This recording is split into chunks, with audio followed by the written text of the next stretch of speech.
Send Help is now streaming on Hulu and Hulu on Disney+. We're somewhere in the Gulf of Thailand. Getting us out of here should be your focus. I'm your boss. You work for me. We're not in the office anymore. It's bold, relentless, and endlessly rewatchable. Discover why critics give it 93% on Rotten Tomatoes. You're so fired. Oh, am I? No help is coming. Send Help, rated R, now streaming on Hulu and Hulu on Disney+.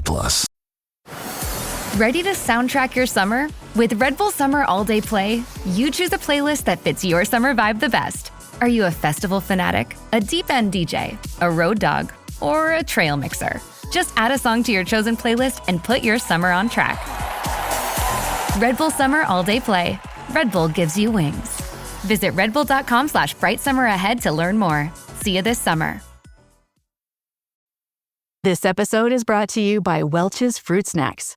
Big news for your kids' lunchbox. Welch's Fruit Snacks are now made without any artificial dyes. A snack parents can feel good about and the same delicious taste kids can't get enough of. All made with no artificial dyes. Try Welch's Fruit Snacks today.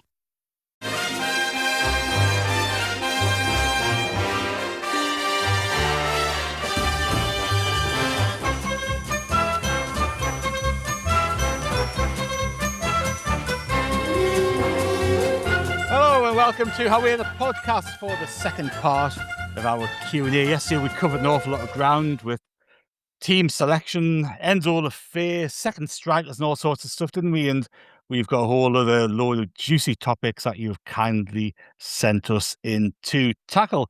And as we had yesterday, we've got the same lineup because to give you a peek behind the curtain, we've just continued recording really. So of course, we have got Andrew Smithson with us again. Hello, Andrew. Hello, mate. I'm glad you've let the cat out of the bag because, I'm always as scared. We were saying yesterday. Exactly, yeah. I'm always scared I'll trip myself up or say something. Thank you. You've done me a favour there. Thank you. That's my pleasure, Andrew. And also with us, of course, is Ant. Hello, yes, breaking the fourth wall. I like it, yeah. I'm in the same boat as Andrew, though. Like, at least I can remember what day it is. I'm all good. Well, it's always that conundrum that we have, isn't it? When we record the match previews and we're talking about today, but it's actually tomorrow and really it's yesterday, and you work yourself into all sorts of tangles. So we'll just share the light with everybody and let people in on our secrets. And yesterday we talked. Yesterday we talked about the refereeing. And earlier we talked about the refereeing. Yesterday, whatever it is, yesterday we talked about the refereeing, and the Manchester United game was a ridiculous example that has got very little coverage of any of those decisions, apart from one, which from one angle looked a nailed-on red card, from the other angle it looked as if it was nothing more than a brush of the forearm. So decide which angle you want to choose. But the refereeing was appalling for the vast majority of the game. So many different things he got wrong. He was trying to do the right thing, but ended up doing the wrong thing, and it was just incredibly ridiculous. And Matty Oliver has asked, what can the league do regarding referees? Stuart Atwell was absolutely honking yesterday. And it seems to be every single week in this league that they are fucking up. It's hard to argue with that.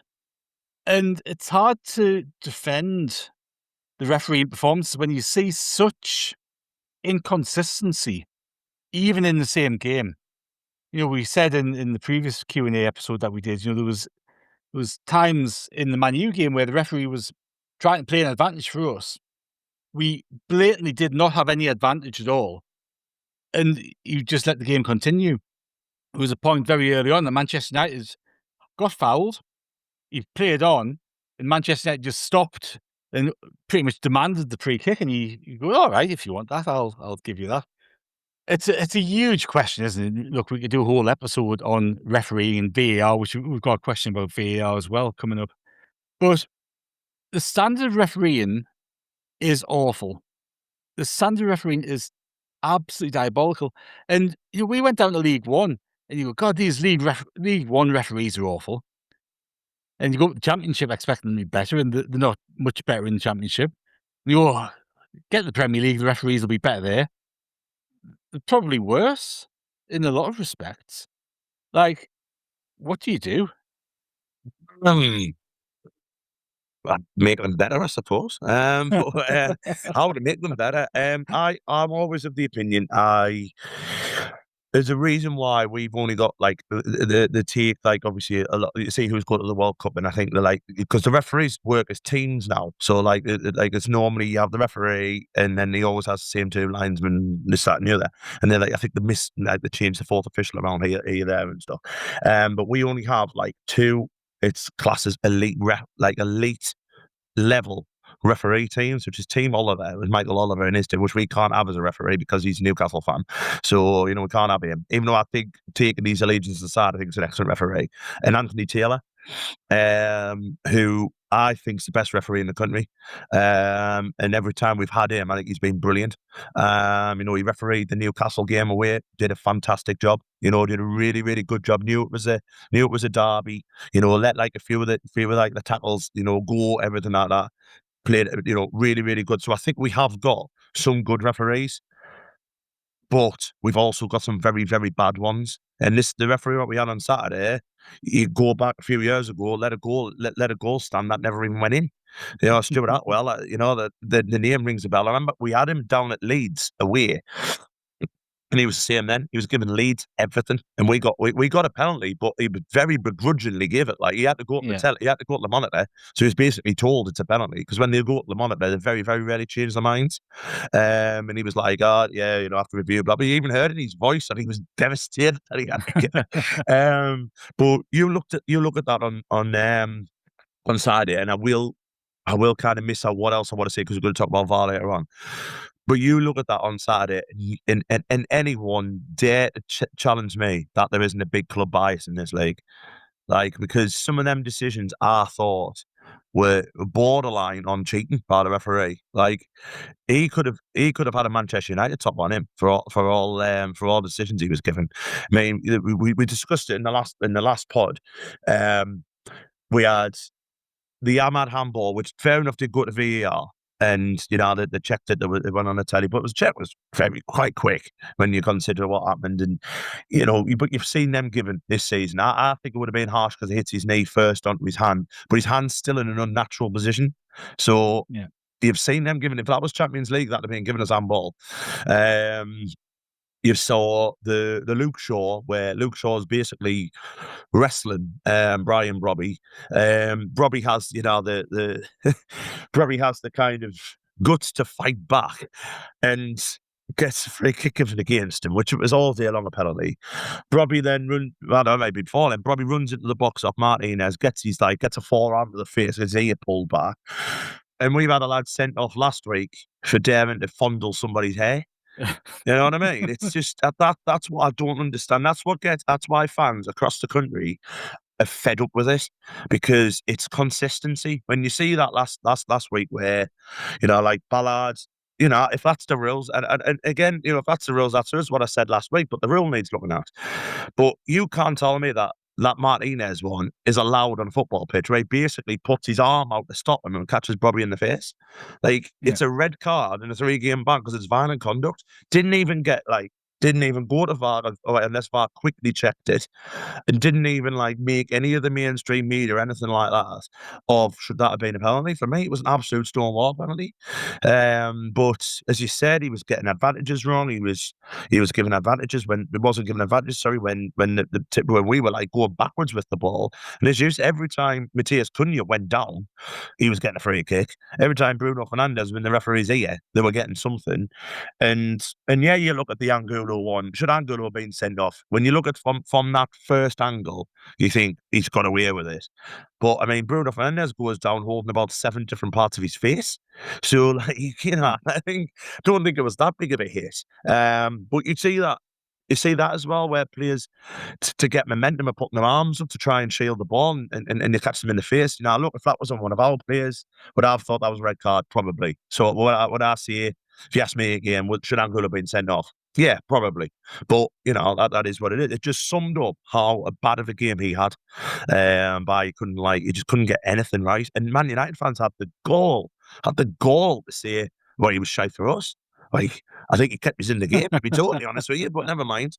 And you're right, I can remember going down when we were in League One and we played Luton at home. And we had Lee Probert, it was the referee. Lee Probert was a Premier League referee at the time, and he was diabolical in that game, absolutely diabolical. And last couple of years in the Championship, when we went to Blackburn away, Jack Clark went down in the box, was an absolute stonewall penalty, wasn't it? and it might have been Stuart Atwell. I can't remember who it was. But No, it it was was Craig Pawson, yes. So that was an absolute stonewall penalty. They go up the other end and score. And then the Australian lad, Jared Gillett, sends Dan Neil off for swearing at him against Borough where nobody knew what he'd done. And I've seen Jared Gillett referee more games and like players literally in his face, and they're not even getting anything. And all we want, I think, as football fans, and I think we beg for actually, is just a little bit of consistency. Like have the nerve to give a penalty against Man United, have the nerve to, look at what Arsenal's goal was yesterday, and have the nerve to say, no, actually, you know what, that's it's a goal. Just stop all of this. And I think the big thing what they need to do, and I would just say it. Sorry, VAR's done its job. We've tried it, we've tested it. Get rid of it, because it's making referees too reliable on it, and they're too scared to make decisions now. That's what I think. Like I say, bar them other two who I've just said before, because I think they're very, very good level referees, and they probably, they go to the World Cup, they've got like every right to do that. But I think referees have come far too reliant on VAR, thinking, what happens if I get this decision wrong? What happens? Am I going to get demoted? Am I going to miss out on a big game next week? You know what I mean? Am I going to, no disrespect to Burnley or Wolves, but have Burnley or Wolves? You know what I mean? I think that's why they're so scared of it. And VAR doesn't do its job right, because VAR's just like, all VAR is another bloke's opinion. You know what I mean? It's not like a right or wrong answer. It's just some bloke in an office somewhere in Stockley Park going, well, I'm not sure either, so we'll not bother. You know what I mean? Yeah. It's like, just have the balls, have the cojones to make a decision. That would please me. Even if the decision's wrong, you know what I mean? Go back to where we talk about these decisions all the time, you know what I mean? Not what we're talking about a computer, or we're talking about some bloke in an office making a decision, or not making a decision, as it seems. And Andrew, you can't talk about refereeing, can you, without bringing VAR into it? And Ant has kind of opened the VAR conversation there as well. Steve Richards has asked, is there a VAR coin that they toss to decide whether or not to interfere? Otherwise, I'm struggling to understand any logic used. And you might actually have a point. That's the only logical explanation I've seen for some of the things that they get involved with or don't. But there's so many points to this, isn't there? So there's so many aspects to it. Referees have got VAR, and I completely agree with that. There's a reluctance to make decisions, often because they think, well, VAR will pick that up if I miss it, or if I don't act. So if I do act, I'm either saying I'm going to get it right or wrong. If I don't act, they can look at it and tell me if I need to make a decision. So there's a reluctance there to get involved in it.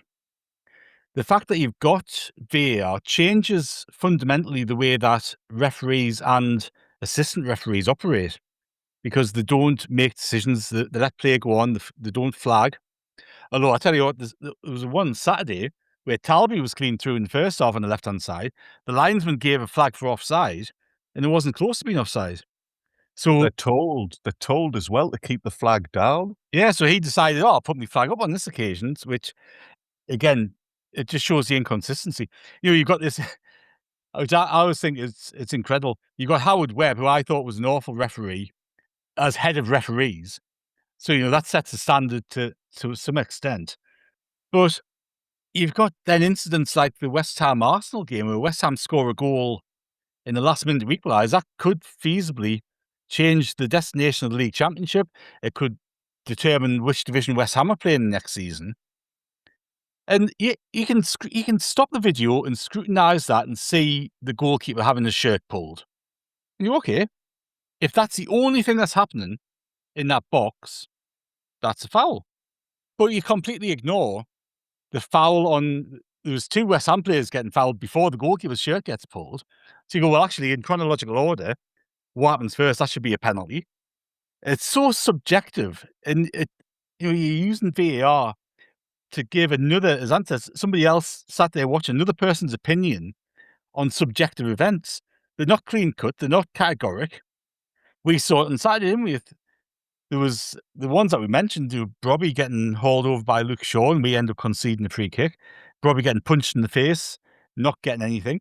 We had Fernandez chucking Talby down at the corner, which we've seen penalties given for this season. We had the Ahmad handball, and I think, again, that's one that, if that had been given against us, I would have thought would be unlucky. But in the Champions League game, that's a handball and it's a penalty. And I just don't know what to do to actually solve this, because you say, well, they need to be better, but without them having the autonomy to make decisions that will not get overturned, they're not going to get any better. Without VAR being used in a way that's categoric and clean and not subjective, things aren't going to get any better.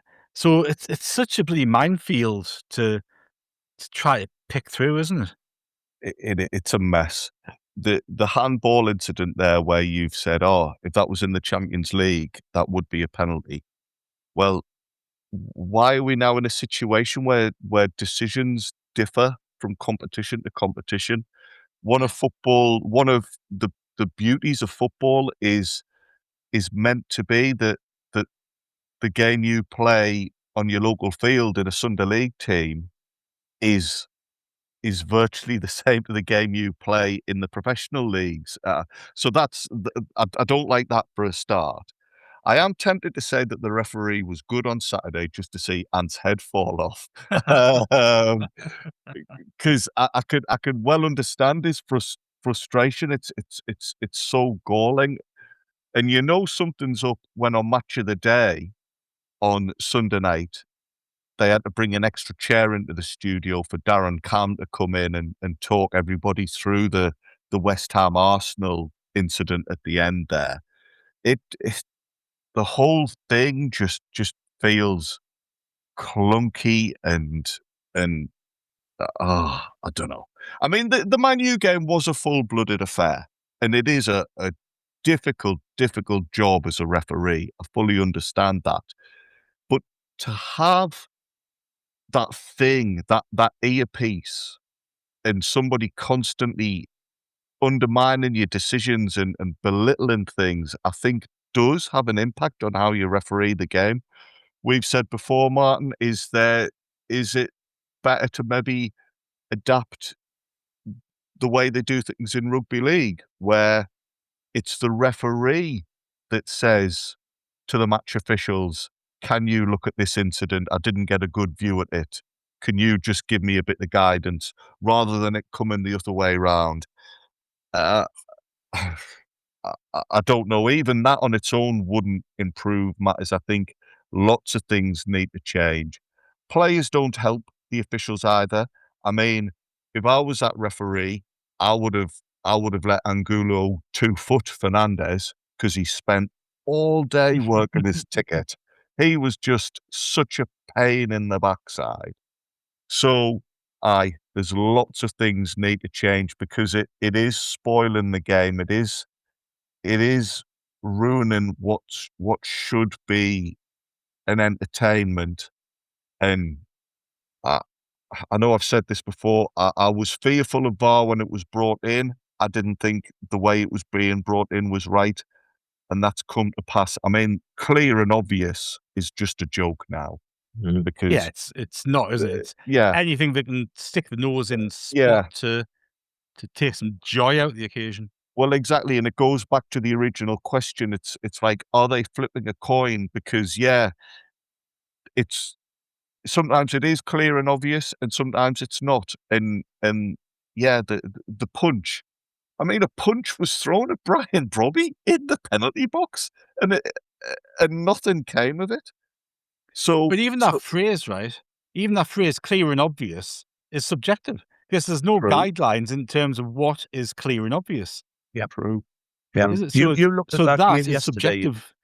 Yeah, you mentioned that West Ham game yesterday, and you know that could ruin what they could ruin two, like could ruin West Ham's season, but it also could ruin City's as well. With City, you know, pushing for Easily. the championship, for the championship and title, everything like that. Mid Arsenal season, right? You look how many times Arsenal have scored from corners this season where they've been shirt pulling. But to mention clear and obvious, right? That took 4 minutes and 12 seconds. To work out that it wasn't a goal. Have they arrived at the right decision? Was the goalkeeper impeded? Possibly, right? Now you can probably look at the goal later day. He is probably impeded. But as you've said before there's been 2 more fouls in there. So really the ideal thing was going, well, hang on, then he is impeded, but there's another lad impeded.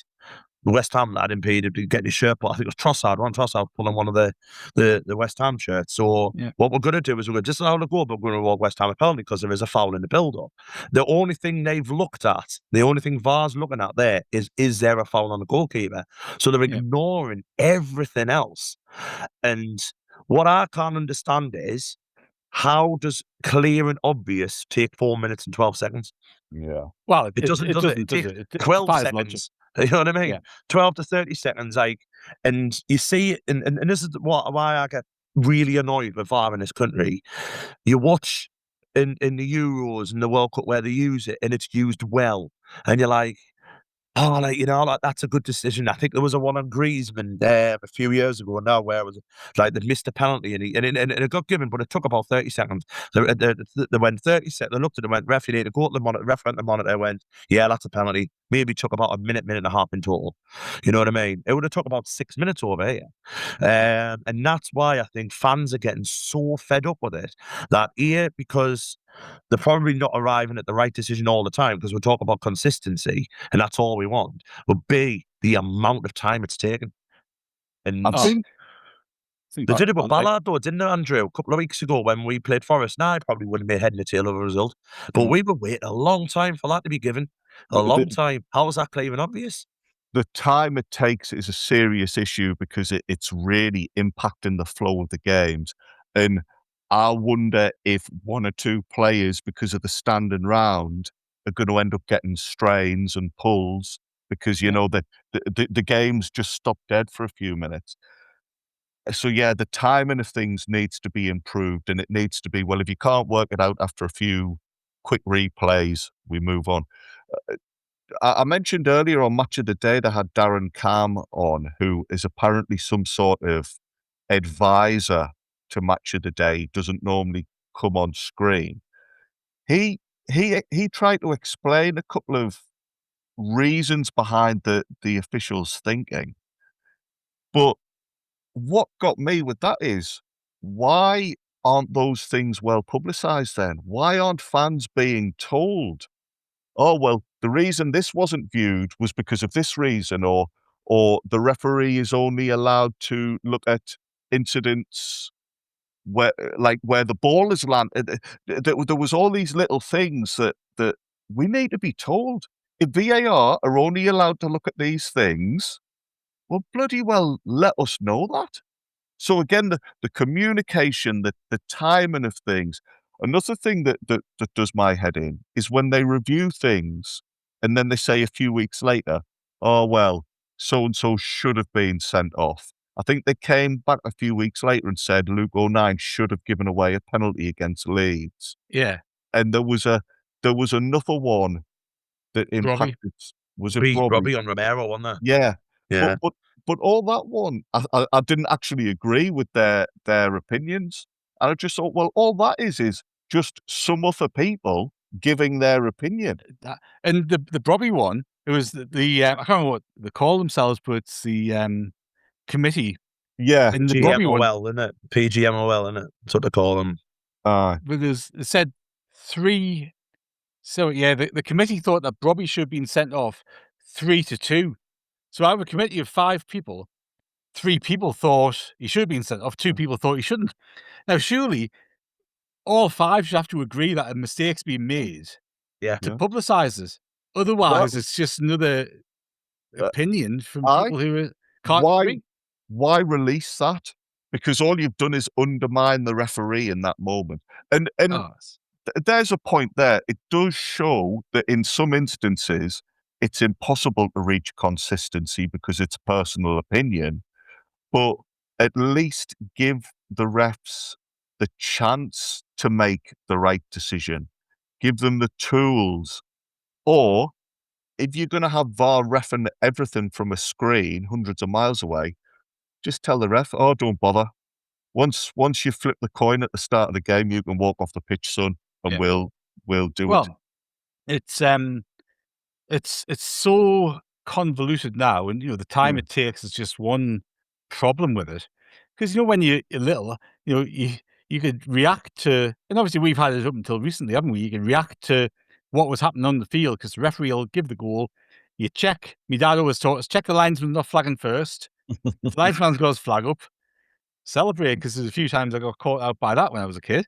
But and you go nuts, and nobody else is going to stop it. They're not going to. It's done. You're taking that joy out because there's always that thing. VAR might come in here and spoil that, and you're taking the whole joy out of it. But Andrew, you mentioned rugby league. I know I've spoken about this before. How they use the video stuff in rugby league, and honestly, they should just look at how it's operated in rugby league to see how we can operate it successfully.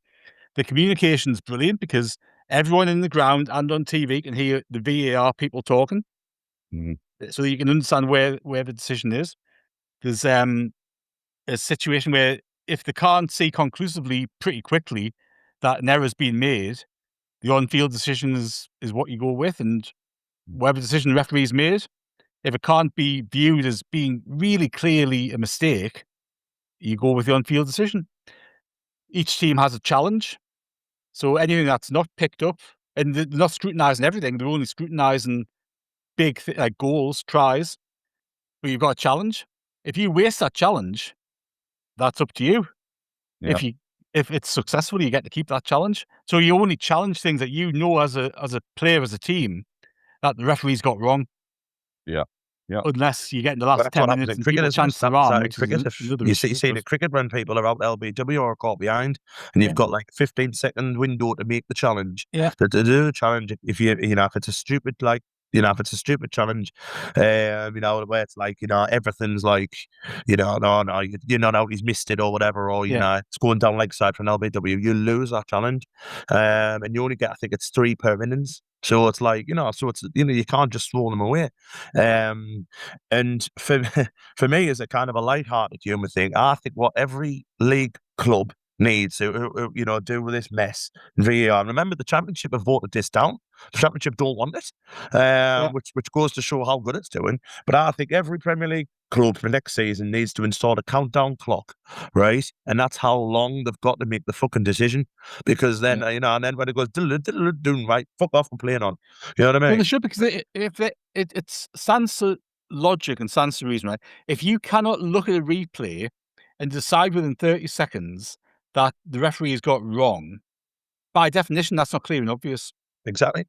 It is not clear and obvious. If you can, and I always go back to that. Do you remember the Thierry Henry handball for France against Ireland years ago? And Ireland didn't make the World Cup because of the handball. Yeah. On first glance of the replay, if not in real time, you could see it handballed it. That's clear and obvious. That's where the arguments for getting rid of VAR. I think you're going to have instances like that where somebody cheats.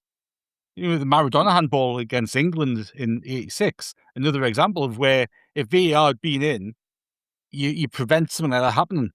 But that, again, has got to be clear and obvious. And we are using it to referee games via video, and the referee on the field is practically a babysitter. And you're ruining the authority referees have. You're really compromising the skill that they have to referee with and their ability to be a referee, because they know that somebody else is going to be making a decision that's going to contradict them. Can you imagine sat at work and you're working, but you've got somebody else going, you got that wrong. I think you might have got that wrong. Or you shouldn't do that. You think you got that wrong. I wouldn't do that. You're not going to be able to do your job to any bloody extent, are you? And Football. Sorry, Martin. No, go ahead. I'm just exasperated, Andrew. Listen, I fully understand the feeling. Football is a contact sport, so there will always be an element of personal vibes there are some incidents where you'll never get a consensus. So yeah, re-refereeing it when it is just another human being doing it just seems nonsensical. It should be for obvious things. I always say the same things. Mistaken identity if somebody gets a red card. Did that person touch the ball before clearing the man out? All those types of things. Things that are fact. You know, that's why a referral system works in other sports, because players know the game and know when is time to say, actually, yeah, you've got that wrong. Yeah.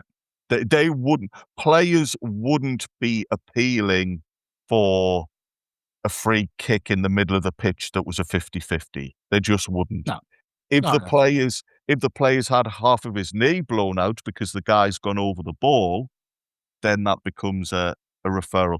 The championship thing, if I may, Ant mentioned, one of the reasons it was not agreed was because clubs were going to have to pay for it.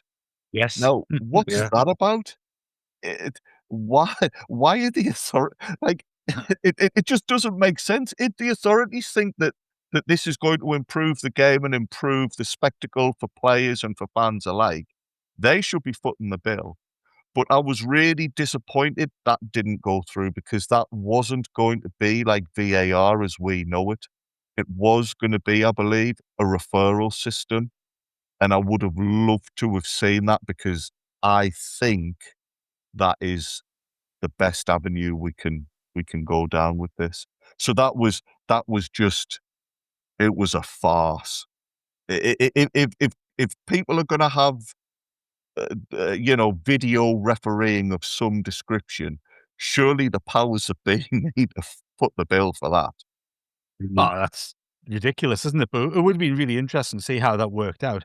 Andrew, you mentioned contact there, and we'll wrap this up very shortly, because we could talk about referees and VAR all day, couldn't we? But you mentioned contact there, and this is a contact sport, and any contact slowed down looks significantly worse than it actually is in real time. And these people are sat here on the monitors, slowing contact down to such a slow frame rate that anything is going to look deliberate or dangerous. And what they are doing is applying thinking in the same time as they are viewing slow motion replay. So they are applying a thought process that goes in line with a slowed down look at contact. And you don't think like that. It's just illogical. Well, the Angulo incident there is a really good recent example, because I've seen freeze frames where it looks like his forearm smashed him in the face. But in real time, when I saw that incident, I didn't give it a second thought. So yeah, you're right. Football is a contact sport that is played at 100 miles an hour. And yeah, technology can give a different view on some of those things, because yeah, why is this freeze frame any more useful than the freeze frames either side of it that could give a different answer? It's too many variables, too many gray areas, and we're trying to achieve and apply things to football that aren't appropriate. And dare I say it, that's society in general.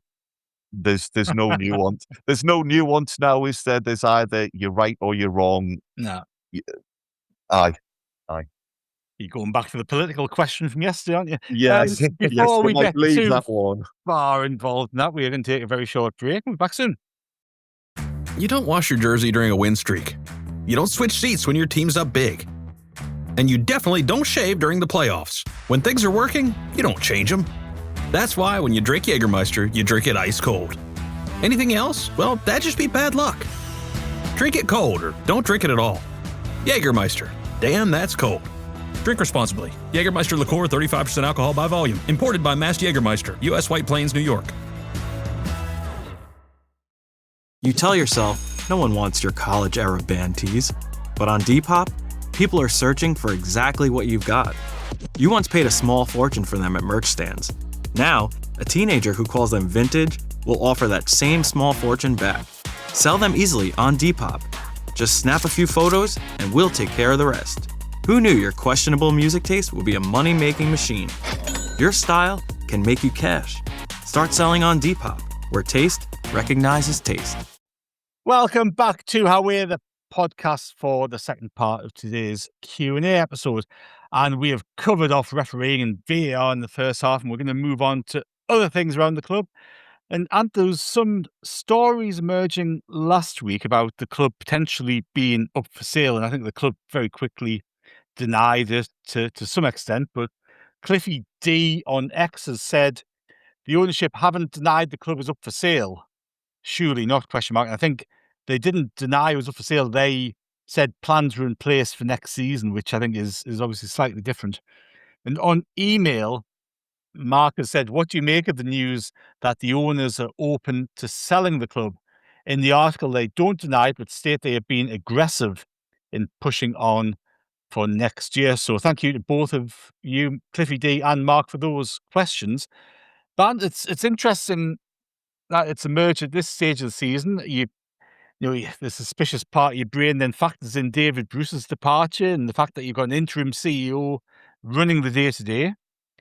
So what's your gut feeling on this? Do you think there's any truth in it, or is it just paper talk?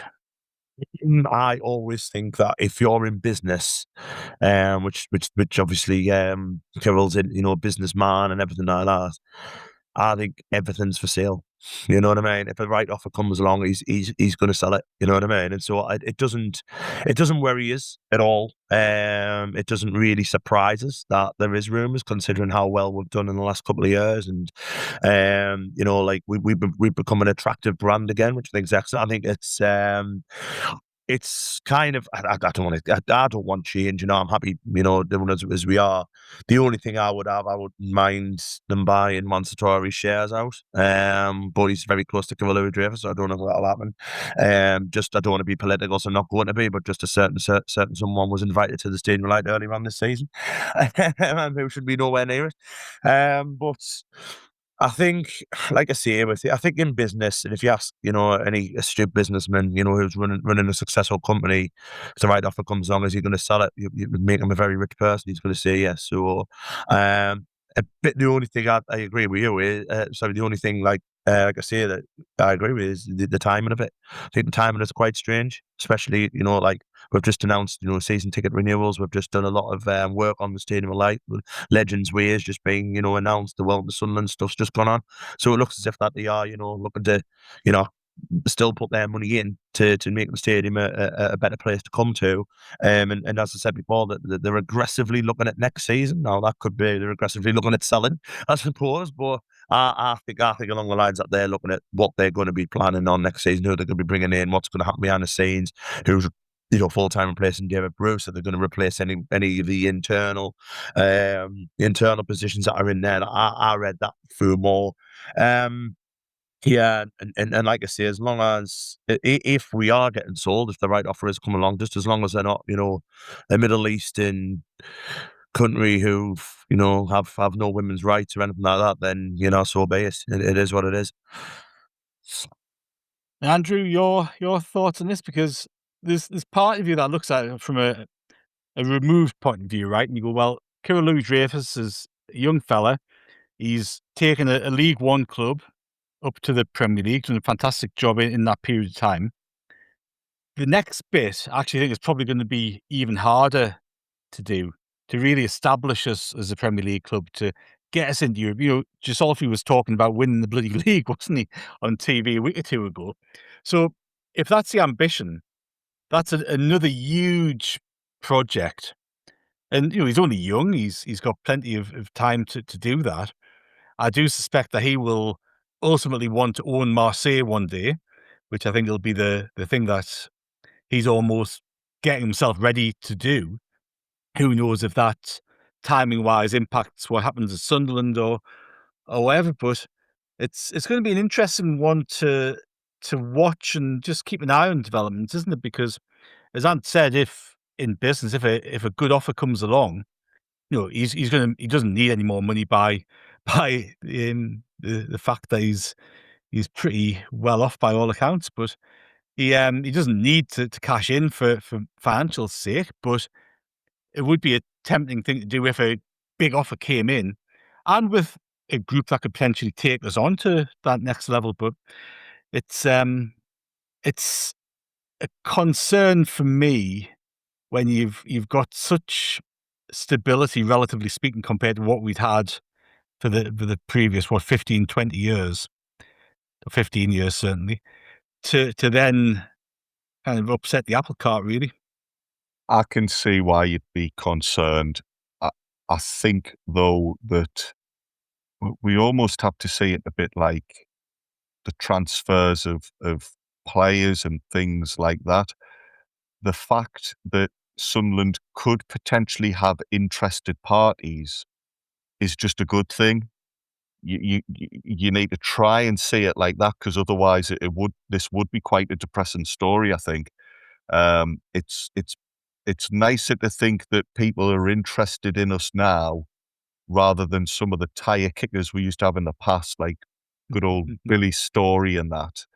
And well said to Ant, by the way. If there is something to this story, I desperately hope that the investors are, I don't know how to phrase this. I hope that they're palatable and they're somebody we can get behind. It's an odd one. I think Louis Dreyfus has put a lot of the groundwork in now, so it would seem like an odd time to jump ship. And if he does have aspirations of running Marseille in the future, well, that's going to be a damn sight easier if he's seen through a proper project with Sunderland. You know, fans and other board members are going to be a bit more concerned if they have an impression that, like, well, he gets things going and then doesn't see the job through.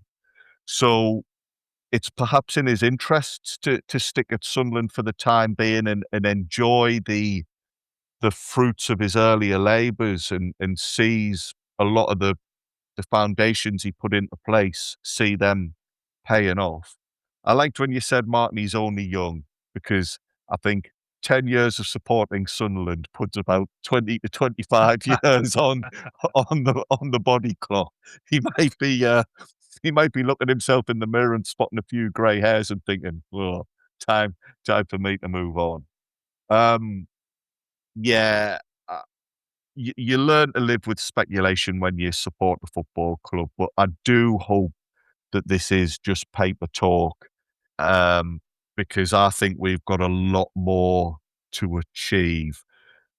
All of the conversations about the team and they're all with a view to us improving and getting even better and building on what's a really good position. Sunderland fans aren't used to Sunderland being mid-table in the Premier League and looking upwards, looking to do even better. We're normally trying to avoid relegation. So I think there's something here that could really turn out to be special. And if that was to not happen because Louis Dreyfus has his eye on something else, I think that would just be a real shame and a fantastic opportunity wasted. Yeah, I agree. It seems to me that the story is only halfway through, and I really do want to see how it all ends up. We've got another question in here, and I'm going to sit with you, Andrew, on this one to start with, from Graham, who's emailed us. Said, I've been a supporter for 50 years now, and I've always enjoyed seeing homegrown players from our academy succeed and thrive, from Elliot, Arnott and Rowell through to Neil, Pato and Rigg. My question is this: do you believe that there is a pathway for any other homegrown talent to play for the first team anymore? I ask in light of Harrison Jones being released. I'm pinning my hopes on Matty Young. Now, I guess it's going to be increasingly difficult, isn't it, compared to 3 or 4 years ago? You know, we gave plenty of young players chances 3 or 4 years ago. You know, Dan Neil, Chris Rigg, Anthony Patterson, as Graham said there. But you know, the reality of Premier League football is it's going to be harder, isn't it, for young players to come through from playing academy football and be first team ready. You know, we're probably going to see more players go out on loan to gain experience with a view to them coming into the first team at some point. But I do hope that the clubs still see the academy as producing first-team football players for Sunderland, as well as producing footballers in general. I'm in the same boat as you. The academy can be a really important tool and contribute to our first team squad. The path is going to be harder now we're in the Premier League. That's just a fact, really. But it doesn't mean there's no hope at all. Subs benches now. What are we on? Are you allowed? How many subs can you pick now? I can't even remember. Is it 9? 9, is it? Yeah. And you can make up to 5 changes in a Yeah. game. So maybe if Sunderland do establish themselves in the Premier League, and it would be nice to have a couple of seasons where the last few games you're not necessarily playing for something, so you can give lads a few minutes here and there. There's the cups as well. That's an opportunity. We saw a few young lads getting spots on the bench in the cups this season. There's changes to the rules. I don't know if these were proposals or these were definites, but wasn't it being suggested that you would always have to have a certain quota of homegrown players in your match day squad? There was something or on the next season, pitch? is there? Yeah, and that can be difficult because you might be forced into making changes and picking players who aren't necessarily ready, and that can be a backward step for them. But in theory, if clubs are being encouraged to make spaces for homegrown options, that's a good thing. Our under 21s and our under 18s are good. There is some talent there. They're maybe not quite ready yet, but in the years to come, they can build and grow. And I can well understand Graham's feelings. I've not done as many years as him. I look forward to the days when I can say I've been watching Sunderland for 50 odd years. But I like there to be young players in and around the squad. I think it adds something. I think it brings. They've been around the club for a long time. They bring a bit of passion and connection. And I'm not saying players that are bought in don't have that, but they will view It's the just club different, though, isn't it? differently. Yeah. So there's a balance to be had, and I hope we can maintain that in the years to come. We're singing "He's one of our own" about 2 or 3 players. And Matty Young's mentioned there by Graham, and he's obviously completing his second season at Salford and has got rave reviews this season. Do you see him as somebody who can come back and compete for the first team jersey, or do you think he'll kind of follow Pickford's path and have a couple more loan spells first before he does that? I think they'll probably look to get him Championship next season. I think with view of in a couple of years' time because I don't think the Robin Roof stuff seems to have quietened down, hasn't it? The bids about him, and I can imagine him staying maybe one more year. But certainly long term, the Salford fans rave about him. Yeah, like there's a lot of fans you see on socials now saying he's going to be England goalkeeper, and he looks the part. Like, to be fair to him, I mean, he's still so young as well. It's crazy. So I think the long term thing would be the Pickford thing, and he because it's tried and tested, isn't it? And he comes back maybe a couple of years when he's 22 or something along those lines, first team goalkeeper, and see it from there. I think he is, and Andrew's right. There is some good players. You look at even under 18s. I think it's Marcus Neal who's scoring like 20 odd goals this season. That's good going. That, to be fair, and obviously the big one for the 23s minutes, Finn Garagushin, who's out of contract, funnily enough, and hopefully they can sign over line, because I think had we been in the Championship this season, we may have seen him in the matchday squad a couple of times, maybe getting some minutes, because he's a good footballer. But it is difficult now because of where we are. You see it all over in the country, where there's not that many, making like the step ups. Max Dowden from Arsenal, who's done very, very well this season. Who's like 16, but now because they've got this kind of under 18s, under 23s, you don't see that unless you're really, really special. And the bar's just naturally higher, isn't it, for Of course, yeah. players to get into Premier League clubs compared to League One and Championship clubs. So it's going to be interesting, isn't it, just see what path the club take with that. You're dead right. And the way they've used the academy over the last couple of years has been good. The academy's not an afterthought. Just something I was going to mention on the back of this. On Thursday night, the under-21s are in a final at the Stadium of Light. Season ticket holders are free. I think it's a couple of quid if you're not a season ticket holder. There's a lot of worse things you could do with a Thursday night than go and watch that game, because there's some decent players there and they play some entertaining stuff. So if you're at a loose end, get yourself along to that and, judge for yourselves. Could any of these lads have a future in the game? Very good. No, that sounds like a good thing to do on a Thursday night. Now, and I'm going to fire this one at you because I know you'll disagree with this to start with because of your love of Dan Ballard. But Lou asks, do you think the team that we had out on Saturday is our best 11? And Lad of Light asks a question that follows on from that, saying, are we all able to agree that Lafayette, Siddiqui and Xhaka is our best midfield three? Now, I know you'll get Dan Ballard in your team somewhere along the line, but how close was that to our best 11, do you reckon? It's missing a right winger, like that best 11 is missing. If we can go out and buy a very, very good right winger in the summer, then I probably couldn't argue it, even though I do very much like Dan Ballard. But that performance on Saturday was unreal. But the problem is we went over in the other pod we did.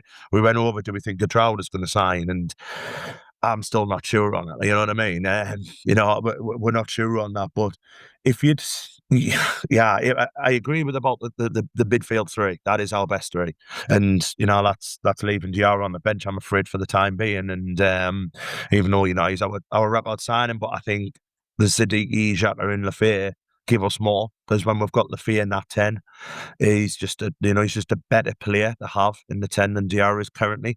Do I think Diarra in a few years' time will be a good footballer? I do. I think he'll be an excellent footballer. I think there's something there. But as far as the back, even if I was to say I think it is, I think Reg just puts Ballard in because I think he loves him. You know what I mean? And as we said before, the fact he had him as soon as he was back fit, he was playing. He came on against Villa, didn't he? When it was his first game on the bench, came on against Villa, started the next game. Yeah, we got hammered. And obviously then got sent off against Wolves, which again, we might talk about refereeing, but never mind. But I think in his mind, Ballard's in there.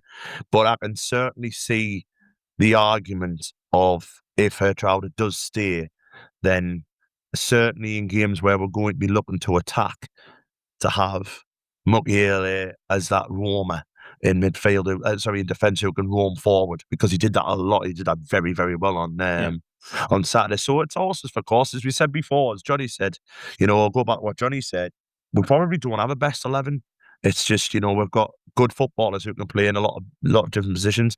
But I think regarding the front, the three midfield, he's bang on, because that is the best three. It's proved that on Saturday.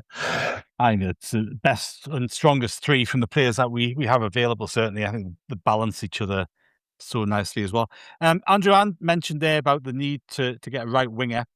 Elliot's asked, where do we need to strengthen? In my opinion, all we need is a left back and two right wingers. And Michael Dunn has asked, we've seen some criticism of Regis Bristol's style of play. With what we've seen against Manchester United and a few quality additions in the summer, where do you think we should be aiming for next season? So the two questions kind of tie in together to some extent. But in terms of strengthening the squad, I think Nick Barnes said that Labris had said he expects to start the season there'll be about 8 of the players who are currently with the club in his first choice team next season, which suggests he's looking at small 2, 3, 4 changes rather than wholesale changes to the squad. Right wing, is that an area of concern for you? Do you reckon we'll be prioritising there, or is it a question of if we can find a better player for anybody in the squad, we'll try to sign him and change things up a bit? We'll always be open to improvements, and if somebody becomes available that the club think, yeah, that's an upgrade on what we've got, we'll go for it. But in terms of what we actively seek to do, I think the general sense will be quality over quantity, and it's about one or two spots in the squad rather than bulking it up. The difficulty is you can spend 15 million in defence and improve it massively. So, like, what was Alderete? Was he around that mark? 9 or 10, wasn't he? Well, oh, so there you go. 15 million on a winger doesn't really get you much. So if we are to buy one or two players, I think they're going to be costing more per individual, but in total we will have spent roughly the same amount. I mean, there might be one or two who the club are happy with the progress so far and think they're already in the building and they're going to step up. So Talby, for example, I think Talby will get more minutes. He's had a season of bedding in, and he can still be hot and cold, but he works hard. He had a good game, as Ant has said previously. So, there'll be all of these discussions happening in the background. I do think we need one or two real bits of quality. I had to laugh. Ant, I know you love Dan Ballard, but when you were saying there, he came back in against Aston Villa, we conceded a last-minute goal. He then started against Forest, we lost 5-0. And then his next game, he gets sent off. At this rate, Dan Ballard's going to be given a free transfer, I think. Yeah. You don't want to put Ant down for your reference here when you're applying for a new job. Oh, I'd give him a goal reference, mate. I think he's class. Oh, he is, and I know you're not having I know you weren't criticising him. It was just the set of circumstances he's been involved in, and we can all agree it wasn't a red card. No, I know. I mean, I tell you what, maybe it's time to look at putting him up front alongside Broby. I wouldn't fancy playing against them too. Dear me, they'd give you a right battering. But yeah, there's most areas of the squad, I think we're in a really good place. We've got good strength in depth there.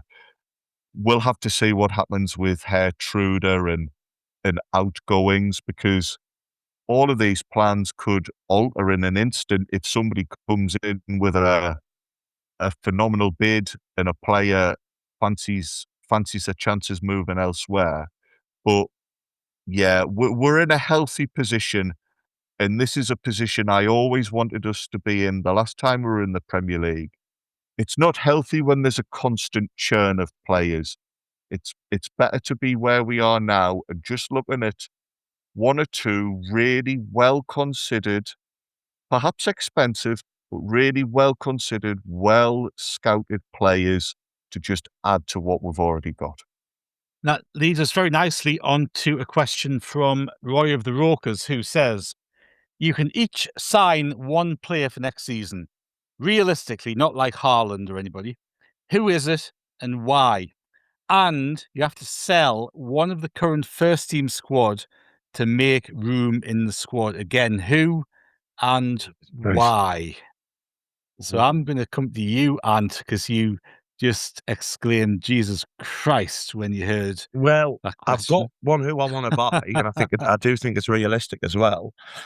But he's not a like-for-like replacement for the person who I think I would sell, so I'm a bit... Sorry, we've got a versatile, fluid squad. It's just about numbers rather than about positions. Taking away a Saturday's performance of Lucio Gatroud, I would love to see him. And that means getting rid of Trivium, and that then so be. But I'm going to go on a right winger. And I said this earlier on in the season as maybe like a fly in the ointment kind of like throwaway, and I still probably don't think it'll happen. But a realistic right winger for me, if West Ham go down, would be Jared Bowen. I think he's a phenomenal footballer. I think he's an English talent, so it brings like this homegrown stuff. I think he'd I think he'd be absolutely wonderful in our squad. I think he'd be absolutely brilliant. The problem I would have is he's married to London, isn't he? Because obviously he's married to Danny Dyer, who's the daughter of Danny Dyer. So would she want to move up here? I'm not sure. Which we all know that. We all know that Can't these see us strolling footballers around the bridges, like, can you? Yeah, we all know that these footballers go where the wives want to go. So, Jackie White's market, that's where she wants to go. Well, there we go. There might be some persuasion, so to speak, but on that. And if any of our players that we would sell, you know what? And again, I'm looking at rumours. But there was like a rumour that hit about that we were wanting 30 million for Trey Hume and there's interest in him. I would bite anyone's hand off for 30 million for Trey Hume. I've got to be honest. As much as I like Trey Hume, I don't think he's worth 30 million. So I think, unfortunately, just because I can't see him playing as much next season with what we would be Trey Hume, because I think we would get some money for him, you know what I mean? And I would love to see Jared Bowen in. But again, going back to the Crowder stuff, if we had to sell Hume to bring Crowder in, then I wouldn't mind doing that either, because I think we're just getting a better player. Andrew, how about you? Put your Scouts hat on for a moment. First of all, I'm going to defend Jackie White and the Bridges. Brilliant. I love going into town on a Saturday. So, you know, if it's good enough, go to Vault season, get £2 a pint man on match day. You know, what more do you want? Well, exactly. If it's good enough for me, it's good enough for these prima donna footballers and their families. I think Roy of the Ropers should be banned, because this is a real head scratcher. I like the question, but I also hate the question, because I've got to really think about it. Realistic, I would love to see Ahmad back. I know Sunderland fans have a habit of falling in love with loan players, and it doesn't always work out. You know, it's a bit like a summer romance, and then when you get back together long term, you realise you were never that keen in the first place. But all right, Danny Zuko, come on. Yeah.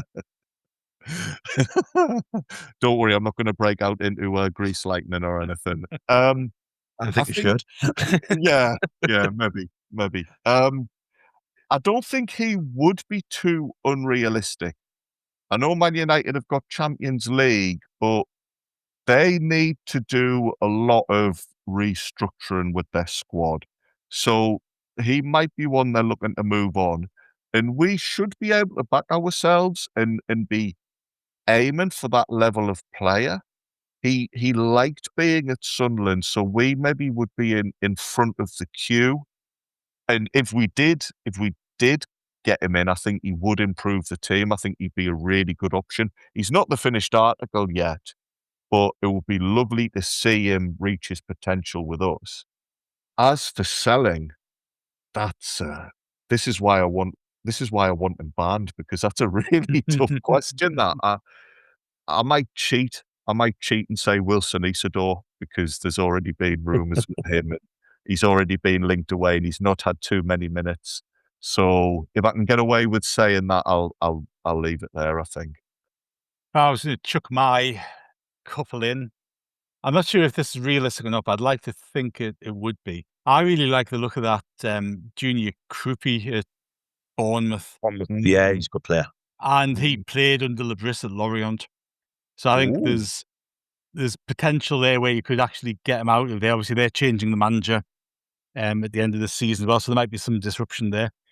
Now, I really like the lad they signed in January as well, the right winger. Is it Ryan? Ryan, yeah. Yeah. He sounds like a PlayStation 1 character, doesn't he? Like, I think they actually had, was it Ryan Street Fighter? But I think he looks really impressive. He's took to the Premier League like a duck to water. He's scoring goals, getting assists. He's really direct from that right wing. And I think he, that type of player anyway, could certainly add, kind of ties into what we were saying earlier about right wingers coming in and having a bit more quality from those wide positions. To sacrifice might be a controversial one, but I would potentially look at cashing in on Diarra, because I think if you look at next season, And again, we're talking about first choices and whether you actually have a first choice.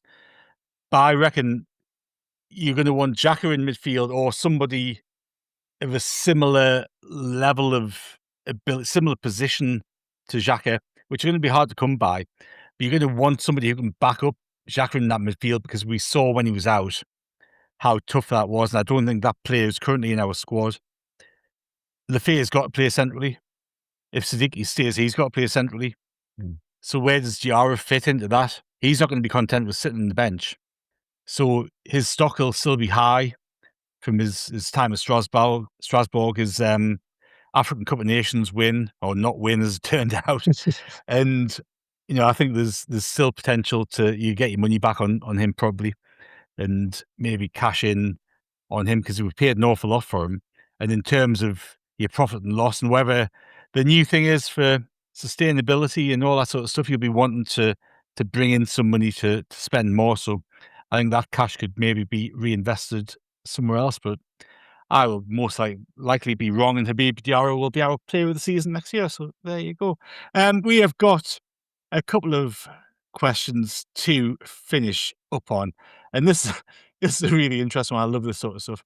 Paul Rackstraw has asked, why do the ball boys in the West Stand sit behind the advertising boards, but in the East Stand they sit in front of them? Now, I haven't verified whether this happens or not, and I did instantly think it would be for advertising reasons and the ball boys wouldn't be obstructing the advertising boards. But if they're sat in front of them at the East Stand, that defies that logic, because they'd be behind them in the East Stand and in front of them in the West Stand. So I don't know if either of you have any wisdom to shed on that particular topic, but I've got to be honest, I've never noticed, so I can't really. I'm too busy watching the football. I don't know why. What's taking his mind off the football to watch ball boys, but never mind. VAR probably. Absolutely, probably. I've got absolutely no idea. So hopefully Andrew can help with that one. Who asked that question? Because that is the type of thing that would bug me as well. Paul Rackstraw on X asked. Is that your burner account, Andrew? Yeah. I'm Paul. No, it is the type of odd thing that would, once I spot it, it would bug me. Is it something like, because the players warm up on the West, it's not the West Stand anymore, is it? It's the Jimmy Montgomery stand. Is it something like they don't want, if Diarra is on the bench next season, they don't want our £30 million record signing getting tripped up by a ball boy? Is it something like that? That would make a lot of sense, Mike. That would make a lot of sense. That's probably the reason, to be fair.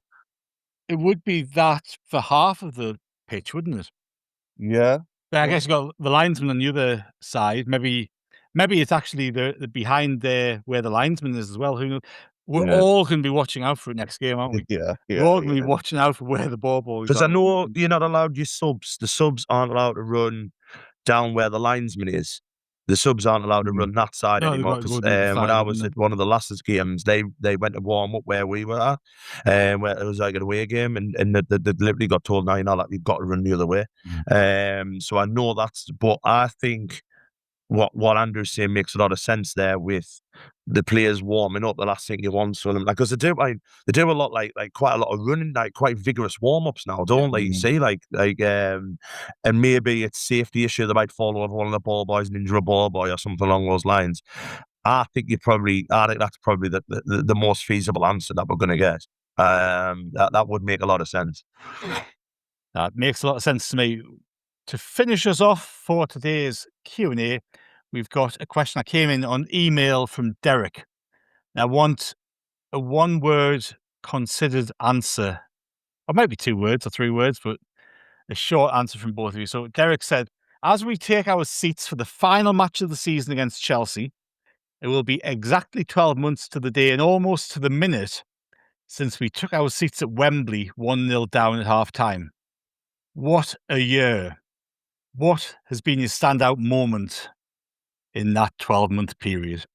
And it's been such a fantastic 12 months, hasn't it? And look, we'll probably do a whole podcast on the past 12 months as the season comes to an end, but there's been so many standout moments. There's been obvious ones, hasn't there? There's been less obvious ones. There's been off-pitch stuff, on-pitch stuff. Just some fantastic moments that, a few years ago we could only have dreamt of experiencing. But for either of you, is the one that particularly stands out? Andrew, I'm going to come to you first. Is the one that particularly stands out when you look back on 12 months? It was just been a whole big patchwork of fantastically good memories. It would be a patchwork of fantastic memories, but you've said one word, so I think I might just say visitors. Which time? Or both? Well, I've cheated there. I've managed to get 2 games with one word. And how about you? In between 2, because he said at half time, it would have been half time we'd sat down when we sit down against Chelsea. So Watson's goal, obviously, still like wouldn't have happened if it wasn't for that. But just to go off, I'm gonna go with Andrew as well, and I'm gonna say a player who doesn't play for us, but Nick Waldemar. Yeah, I think I would go along similar lines and say that Brian Brobby goal in the last minute down at their place. I don't think it gets much better than that. And obviously that doesn't happen if Tommy Watson doesn't get that goal and all that sort of stuff. But it doesn't happen if we don't sign Enzo Lefebvre a few months earlier and he doesn't slot the pass into Patrick Roberts to put the pass into Mayenda to get the equaliser against Sheffield United. So there's so many good bits, isn't it? But I'm sure we'll spend time once the season's finished reflecting on the past 12 months because there's been an awful lot of good things happen. But I think that does this for today, chaps. So thank you very much, Andrew. Always a pleasure, mate. Mint, loved it. Thank you. And thank you once again, Ant. Yeah, cheers, and thanks to everyone who's took the time to put the questions in, because there's been some good ones this week, to be fair. Didn't ever want to barring people from leaving at half time or passing out or whatever it was, so, which I'm still laughing about. But no, really good questions this week, so cheers, everyone. Thanks. Yeah, no, thank you to everyone who's sent questions in either on social media or via email. We've done our best to get through the vast majority of them, I think. So hopefully we have given you some answers of some description anyway. Maybe they're not the right answers, but they are answers. So that will have to do. And if you have any questions that you would like us to tackle next week, look out for the social media posts on Sunday or Monday. And you can always email them to Haway The Podcast, SAFC@gmail.com. We will be back, of course, tomorrow with another episode of Haway The Podcast. And until then, it is goodbye from us.